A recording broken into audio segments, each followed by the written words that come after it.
Pune builder पुत्र Porsche बळी प्रकरणामध्ये आणखी एक नवा ट्विस्ट आलेला आहे। या नशेडी व्यवस्थेमध्ये एका आमदाराचा मुलगा होता आणि तेही जाहीर झालं पाहिजे असं नाना पटोले म्हणतात। गाडीमध्ये उतरणारी लोक दोन होती, ते दोघे नेमके कोण होते? यामध्ये एक मंत्री देखील आहे, तो नेमका कोण आहे त्याचं नाव सुद्धा समोर यायला हवं असं नाना पटोले म्हणतात आणि त्यांनी हल्लाबोल केलाय।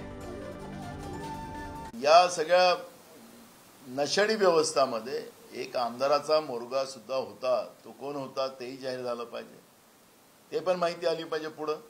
हा कोण होता, त्याच्यामध्ये गाडीमध्ये उतरणारी लोक तर दोन होती, ते कोण होती तेही समोर आलं पाहिजे। खूप साऱ्या गोष्टी लपलेल्या आहेत त्याच्यात। त्याच्यामुळे एक मंत्री कोण आहे, त्यांनी अधीक्षक बनवण्यासाठी पत्र दिलं, कोण आमदार होता त्याचं नाव पुढे आलं पाहिजे, ही भूमिका आमची आहे। त्यामुळे सरकारने पुढे येऊन मग हे रक्ताचे नमुने बदलवणं वगैरे हे सगळाच खुलासा सरकारने केला पाहिजे।